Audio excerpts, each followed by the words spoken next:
Okay, let's unpack this. We're diving deep today into something, well, universally important, and honestly, it's something that trips a lot of us up when we're starting out. Mastering money-saving secrets. Hmm. This isn't just theory. This is really your personal deep dive. Using the sources you shared, all these articles and notes, basically, as our map. Exactly. And our mission here is simple. Cut through all the noise, pull out the most vital nuggets of knowledge, the real practical insights from this stuff, Yeah. and give you, the listener, a genuine shortcut to feeling more confident about your finances. Right. We're going to cover, understanding the why behind saving, navigating those tricky first steps, building that safety net. The emergency fund stuff. Right, that, and spending smarter, maybe even touching on investing a bit, and crucially, knowing when it might be time to get some professional help. That sounds like a really solid roadmap, something a lot of beginners definitely need. So, okay, let's start right at the beginning then. Why save money? The sources, they don't just say it's good. They really stress it's about like financial freedom, stability. What did the material really show about why that's so critical? Well, what was really interesting, pulling from the sources, was how they frame saving. Not just as, a chore you have to do, Right. but more like your first line of defense.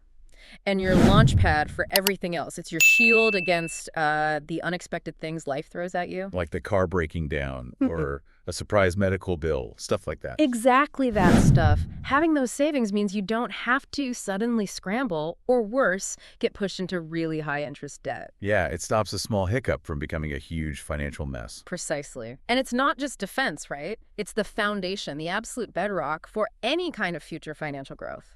You thinking about investing in stocks, maybe starting a little side business, even buying property way down the line. It all starts with having some capital you've managed to save up. And it isn't only about those big, scary what-ifs or future investments, is it?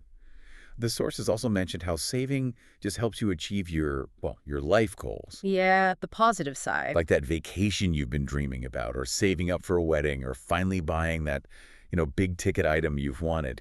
We saw that story about Sarah, right? Sarah's story was great. She started saving just small amounts and found it didn't just like ease her money worries, Yeah. but it actually made spontaneous trips possible. That shift from feeling kind of trapped by money to feeling empowered by it, that really stood out. It really does highlight the psychological side, doesn't it? That peace of mind that saving can bring. Definitely. Now, the sources are also pretty upfront, pretty honest. Starting out can feel, it can feel really daunting, like climbing a mountain without the right gear. But the material emphasizes that simple awareness, just acknowledging it, is that crucial first step.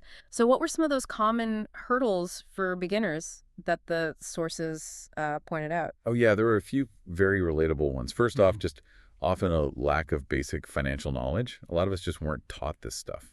Absolutely. That's a huge one. And then you layer on top of that impulse spending, Oh, yeah. the lure of the shiny new gadget, or just how easy it is to grab dinner out instead of cooking.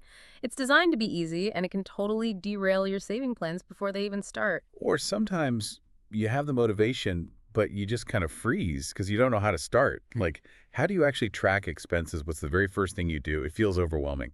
And setting those goals way too high right at the beginning, that can be a real trap. Wanting to save, say, $10,000 in 3 months when your income just doesn't realistically support that. It just leads to frustration, and then you often just give up. Yeah, like Brian's example in the notes.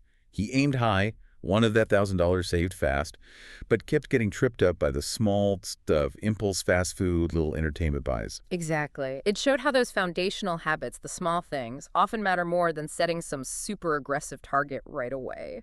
Okay, so the sources lay out these common problems. What practical things, what actual first steps do they suggest you, the listener, can take to overcome them? It really boils down to getting equipped and creating some structure. First step, educate yourself. Read some blogs, maybe a basic book, watch some intro videos online. Knowledge really is power here. Right. Second, start tracking. Yeah. Every dollar. Whether it's a simple spreadsheet or you use one of those apps, seeing where your money actually goes is often incredibly eye-opening. And don't try to be a superhero right away. Set small goals, tiny ones. Maybe just save $25 this month or $50. Just build the habit first. Yes. Consistency over quantity, especially at the start, and make it automatic. Set up that automatic transfer from checking to savings. The day you get paid is perfect. Yeah. Pay yourself first. Exactly. That money gets saved before you even have a chance to think about spending it. And finally, the sources really stress this isn't a set it and forget it kind of deal. You need to regularly look at your goals, reassess, adjust things as your life changes. Those are really solid, actionable steps. Gets you past that initial friction. So once you started tracking, you understand the challenges. Yeah. The next really critical piece the sources highlight is setting clear financial goals. Right. Goals give you direction, and maybe even more importantly, they give you motivation. Makes sense. Without a target, you're just kind of saving vaguely, right? The material breaks goals down into two really helpful categories: short-term and long-term. Short-term being like within a year or so. Exactly. Things like building up that initial emergency fund we mentioned, or saving for a specific vacation, paying off a particular credit card debt, maybe, or a smaller major purchase like a new phone or appliance. Like Emma's story. She wanted that $1,200 vacation in 6 months. Seemed like a lot. Yeah, until she broke it down, right? It became just $200 a month, and suddenly that felt totally achievable for her. That's powerful. And long-term goals are the really big picture stuff beyond a year out. Yep, these are the significant life milestones. Saving seriously for retirement, paying off the mortgage eventually, maybe funding kids' education, building a substantial investment portfolio over time. Mm-hmm. The sources really, really suggest writing these down and prioritizing them. Just putting them on paper makes them feel more real, gives you something concrete to aim for. Definitely helps. Okay, so once you know what you're saving for, the sources bring in the budget. This is basically the roadmap you need to actually get to those goals. Exactly. And a budget isn't about restriction, not really. The sources frame it more as giving every single dollar a specific job to do. So, what are the practical steps the material lays out for creating this roadmap? Okay, first, you absolutely have to know your starting point. That means tracking all your income and all your expenses. Everything. Fixed costs like rent, utilities, loan payments, but also the variable stuff. Groceries, gas, entertainment, clothes. The material points out how useful apps can be here, just for capturing it all easily. Right. And once you track for a bit, you get a really clear picture of your discretionary spending that's the money left over after the essential bills are paid. And you might be surprised, maybe even shocked, where some of it's going. I bet. Daily coffees, random online purchases, subscriptions you forgot about. Exactly. So once you see where it's going, you can start intentionally allocating funds towards your goals. The sources brought up the 50-30-20 rule as a common starting point. Can you break that down quickly? Sure. It's roughly 50% of your take-home pay Yeah. for needs housing, food, utilities, essential transportation, then about 30% for wants, dining out, hobbies, entertainment, and the crucial 20%. That goes towards savings and paying down debt. It's a solid framework. But as the sources also noted, it's not like set in stone, right? Not at all. You absolutely need to review and adjust your budget regularly. Your income might go up or down, expenses change, maybe your goals shift. Michael's example was good here. What did he do? He realized he could actually trim his wants category down from 30% to maybe 20% pretty comfortably.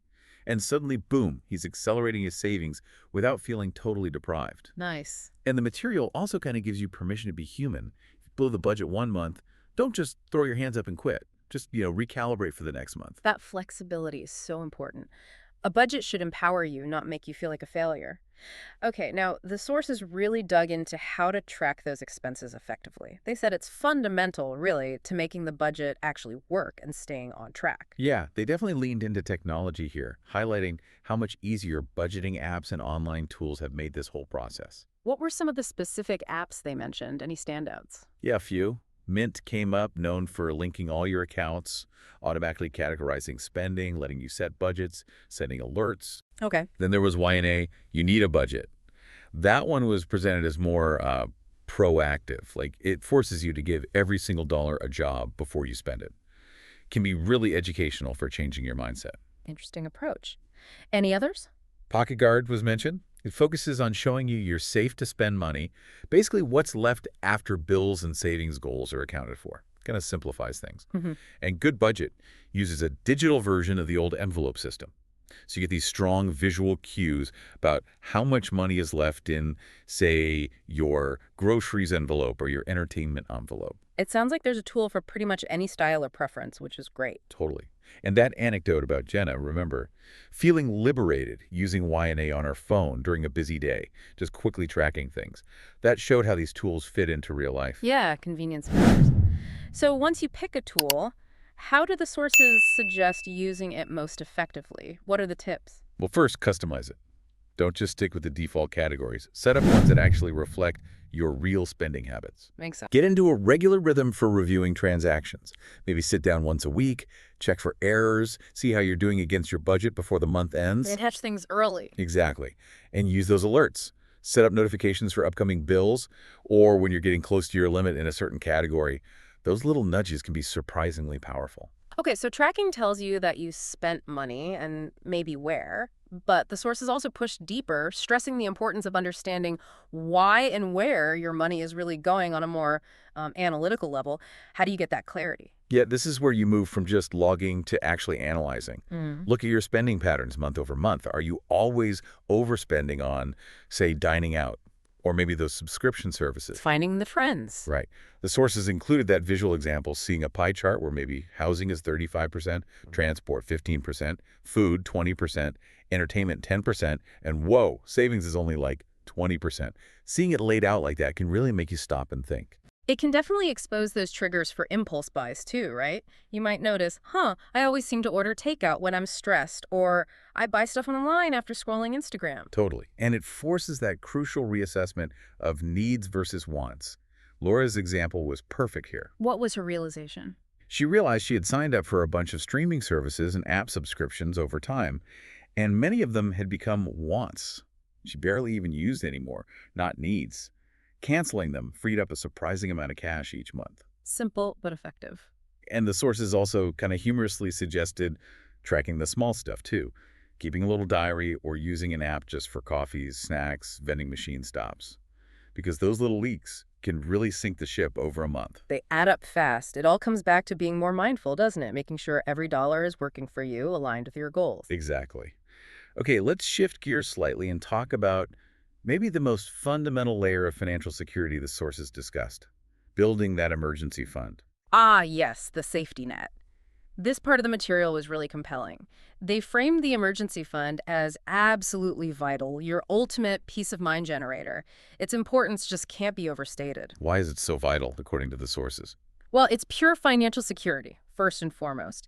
It shields you from those sudden, unexpected hits, a big medical bill, your furnace dying in winter, losing your job. Right. It means you can handle those things without being forced into really damaging high-interest debt, like relying on credit cards or, worse, payday loans. And that directly leads to less stress, right? Yeah.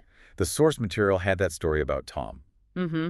Tom's experience. His emergency fund covered an unexpected medical expense, and it meant he could just focus on getting better, not lie awake worrying about how to pay the bill. Exactly. It breaks that awful cycle of using debt to cover emergencies, which just digs the hole deeper with all the interest. So what's the target? How much should you aim for? The expert recommendation highlighted consistently across the sources is pretty concrete. Aim to save 3 to 6 months worth of your essential living expenses. 3 to 6 months of essentials. Okay, that feels like a solid research-backed goal. So what are the strategies the sources suggest for actually building that reserve? How do you get there? Okay, first step. Calculate that target number. Figure out your essential monthly spending: rent or mortgage, utilities, food, insurance, minimum debt payments, basic transportation, and multiply it by 3 or, ideally, up to 6. Got it. Then, and this is critical, open a separate savings account just for this fund. Don't mix it with your regular checking. Keep it out of sight, out of mind. Pretty much. A high-yield savings account or a money market account is ideal. It makes it a bit harder to just dip into on a whim. Plus, it might earn a little bit of interest. And augment those transfers again. Absolutely. We keep coming back to this, but it's so powerful for the emergency fund. Even if it's just $50 or $100 automatically moved over every payday, it builds steadily without you having to think about it. Consistency over big chunks. Yes. Also, make a rule for yourself. Any unexpected money, any windfalls, tax refunds, work bonuses, maybe a cash gift, put it straight into the emergency fund. That can give it a real boost. Plan. And take another look at your non-essential spending. Can you cut back a bit more on dining out, entertainment, those subscriptions we talked about, and then intentionally redirect that difference straight into the emergency fund? And track your progress, right? Yeah. Celebrate hitting milestones. Definitely. Seeing that balance grow, hitting the 1 month mark, then the halfway point, it keeps you motivated. Finally, the sources really urge you to treat saving for your emergency fund like paying a critical bill. Like rent or electricity. Exactly. It's non-negotiable. When you prioritize it that highly, it becomes a fundamental, automatic part of your financial routine. Building that safety net first seems absolutely foundational. Okay. So once that's maybe underway or established and your budget's humming along, the sources suggest the next logical step is actively looking for ways to cut costs, to free up even more cash for savings or maybe future investing. Right. And they focused on two really big areas where lots of people can potentially find significant savings: utility bills and shopping habits. Utilities often feel kind of fixed, don't they? But the material suggested there's room to improve there. Yeah, definitely. Things like energy audits were mentioned. Apparently, many local utility companies offer them for free or pretty cheap. They can pinpoint exactly where your home is losing energy. Interesting. And simple fixes like sealing up drafty windows and doors with weather stripping or caulk, that can make a real difference in your heating and cooling bills. And the thermostat thing. Oh yeah, adjusting your thermostat. Using a programmable one is key. Setting it a few degrees lower in winter, especially when you're out or asleep, and a few degrees higher in the summer. That adds up. Didn't Lisa's story show that? Yes. Lisa's anecdote was great. She adjusted her thermostat by just 2 degrees and saw her energy bill drop by something like 15%. It really shows how smart tweaks can have a noticeable financial impact. Wow, okay. What about water? Yeah. Just being more mindful of water usage. Shorter showers, fixing leaky taps right away, maybe installing low-flow shower heads or faucets. It all contributes. Yeah. Also, the sources mention checking if your utility company has peak usage times. Sometimes running high-energy appliances like the dishwasher or washing machine during off-peak hours can cost less, depending on your plan. Worth looking into. And don't forget about phantom energy, those electronics that suck power even when they're turned off.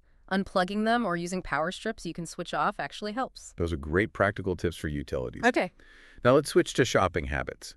This feels like an area where money can just vanish sometimes. Oh, absolutely. Impulse buys, lack of planning. Yeah. It's easy to overspend. The sources really emphasize making a shopping list for every trip, even just groceries. And then, actually sticking to it. Using an app on your phone can help resist those impulse grabs in the aisles. And always be on the lookout for sales, promotions, coupons. The sources mention things like using cashback apps, Rakuten was named, Right. or even planning bigger purchases around known sale periods, like holidays or end-of-season clearances. That couple who waits for big-ticket items, they saved a lot that way. Smart planning. Buying in bulk also came up. It can save money per unit on things you use regularly, like toilet paper or canned goods. But there's a catch, right? Yeah, the material wisely added a big caveat. Yeah.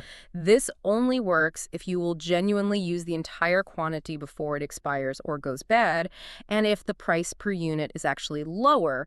Don't buy a massive pack of something just because it seems like a deal if half of it will go to waste. Good point. What about store brands versus name brands? Definitely consider generic or store brands, especially for staples like pantry items or cleaning supplies. Mary's example was compelling. She saved up to 30% of their groceries just by switching without feeling like she sacrificed quality. 30% is huge. It really is. For bigger purchases, definitely do some quick price comparisons online or use apps like Flip that aggregate weekly ads from different stores. And finally, a big one: limit dining out. Treat it as a planned treat or special occasion, not the default. That alone can free up a significant chunk of cash. Meal kit services were also mentioned as maybe a middle ground, helps with home cooking, often cheaper than restaurants. Yeah, every little bit helps. Each one of these tactics, from sealing a window crack to using a coupon, it all adds up to a healthier financial picture. Gives you more breathing room to save or maybe even invest. Yeah. Which brings us neatly to that next level, investing. Investing in your financial future. This is definitely where a lot of beginners feel that wave of intimidation or confusion. Totally understandable. But the sources frame investing not as some exclusive club for the rich or the experts, but as a really crucial step after you've got those saving basics handled. It's about putting your money to work How so? into assets, things like stocks, bonds, maybe real estate, mutual funds, with the goal that they'll generate a return over time, hopefully growing faster than inflation eats away at your savings. Okay, so let's tackle those common beginner questions the sources brought up. Like, where do you even start? What are the different types of investments? Do you need like a ton of money? Right, let's demystify it. The material lays out some fundamental steps. First, same as with saving, educate yourself. Read beginner-friendly books, check out reputable financial blogs, and maybe some free online courses. Just understand the basics of risk, return, different asset types. Okay, knowledge first. Second, set clear investment goals. Why are you investing? Is it for retirement that's 30 years away, or maybe a down payment on a house in 5 years? Your timeline and goal dramatically affect your strategy. And the money thing, you need a lot. That was a really empowering point in the sources. Absolutely not. You do not need a fortune to start. They highlighted that you can begin with as little as, say, $100, maybe even less. Thanks to things like fractional shares, you can buy tiny pieces of even expensive company stocks now. It makes getting started much, much more accessible. That's a game changer. It really is. Now, you will need to choose an investment account. The sources mentioned a few types, like a regular taxable brokerage account or retirement accounts like an IRA, Roth, or traditional, or maybe a 401k through your job. They all have different rules and tax implications, which is part of that education piece. Right. But for actual investments for beginners, the material strongly suggested looking at index funds or ETFs, exchange-traded funds. Why those two specifically? What's good about them for starters? Well, they offer instant diversification, which is key. Instead of picking one stock, you're buying a basket that might track a whole market index, like the S&P 500. So you own tiny bits of hundreds of companies all at once. Spreads the risk automatically. Exactly. And they usually have much lower fees than funds where a manager is actively picking stocks. They're presented as a really simple, effective, low-cost way to get started in the market. The sources also mention robo-advisors as another beginner-friendly path. These services use algorithms to build and manage a diversified portfolio for you, based on your goals and how much risk you're comfortable taking. Very user-friendly. And the story about Anna, the recent grad, starting with just $200 in an index fund. Yeah. Perfect example. Just to get her feet wet, learn by doing, overcome that initial hurdle, it highlights that start small principle perfectly. Okay, so getting started is possible. Now, you mentioned diversification a couple of times. The sources really seem to hammer that point home as crucial. Oh, absolutely. Diversification was presented as pretty much non-negotiable for sensible investing. Why is it so fundamental? What's the core reason? The main insight is that it's your number one tool for managing risk. By spreading your money across different types of assets, stocks, bonds, maybe some real estate, maybe international, and across different sectors within those assets like tech, healthcare, energy, consumer goods, Right. you prevent a major downturn in any one area from completely wrecking your whole portfolio. So if tech stocks have a terrible year, Exactly. Maybe your bonds or your healthcare stocks hold up okay or even do well. It smooths out the overall performance. so it makes the investment journey less bumpy, less volatile. Generally, yes. It typically leads to smoother returns over the long haul because you're not putting all your eggs in one basket. You're not overly exposed to the wild swings of just one industry or one type of investment. Makes sense. Plus, it ensures you have exposure to growth opportunities across the wider economy, not just in one corner of it. The sources had that illustrative example, remember, like maybe 60% stocks, 30% bonds, 10% real estate. Yeah, just as an idea. Right, not a hard rule, but just to show how you might divide things up to spread risk and capture different kinds of potential growth. It's adjustable based on your age, goals, risk tolerance. So investing isn't really about finding that one magic stock, is it? It's more about a strategic, long-term approach focused on growth and managing risk through smart diversification. That's precisely the message. It's about building wealth steadily and confidently over time, not gambling. Okay. And after covering all these steps, saving, budgeting, tracking, emergency fund, cost-cutting, investing basics, the sources then explored that final piece, when it might make sense to actually seek out professional financial advice. Yeah, bringing in the reinforcements, so to speak. When does that become a good idea, and what are the real benefits? Well, the material points out that while mastering these fundamentals is incredibly powerful, sometimes your financial situation just gets more complex, or maybe you just feel stuck, or you want truly personalized guidance. That's where a financial counselor or a financial advisor can really help. How so? What do they offer? They provide advice tailored specifically to you, your unique income, your specific debts, your family situation, your long-term goals, even your personal values around money. It's customized. And they bring that objective viewpoint, right? Yeah. It's so hard to be unemotional about your own finances sometimes. Oh, absolutely. They don't have the same emotional attachments to your spending habits or investment choices.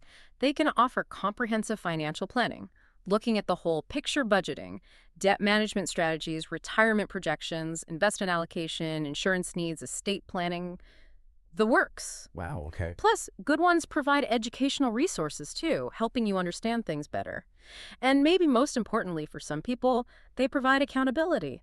Regular check-ins can really help you stay focused and on track toward achieving your goals. That Janie anecdote really drove this home. Remember her? Yeah, struggling with credit card debt. Right.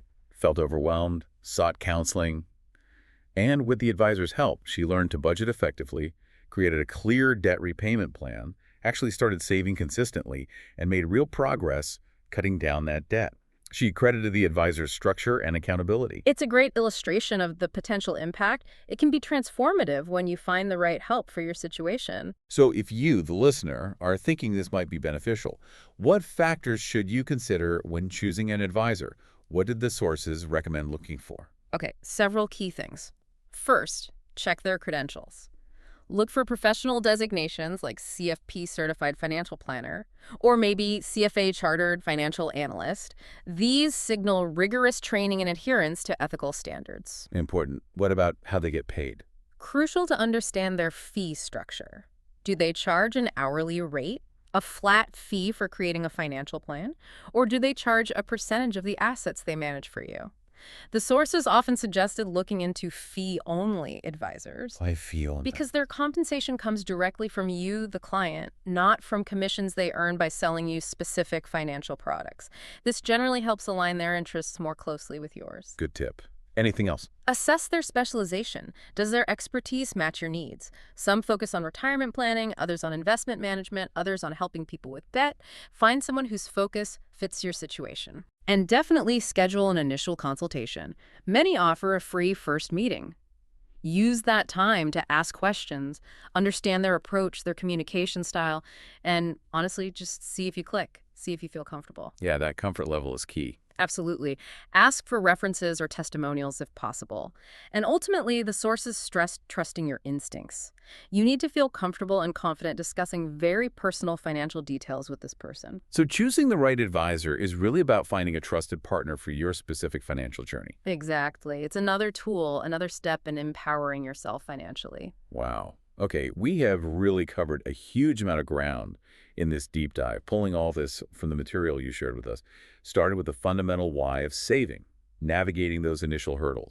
Building that solid foundation with clear goals, a realistic budget, getting down to the nitty-gritty with effective expense tracking. Creating that absolutely vital safety net with an emergency fund, finding those clever ways to cut costs on utilities and shopping to free up more cash. Then stepping up confidently into growing wealth through investing, understanding the power of diversification, and finally, knowing when and how to seek out professional guidance if your journey needs it. It really does feel like a comprehensive roadmap drawn straight from these sources, designed to help guide your financial future, listener. Yeah, it lays out the steps, points to the tools, and maybe most importantly, reinforces those mindset shifts you need to really take control and build that financial confidence. So as you, our listener, think about taking your next step on your own financial path, maybe the biggest money-saving secret we uncovered today, digging through all this material.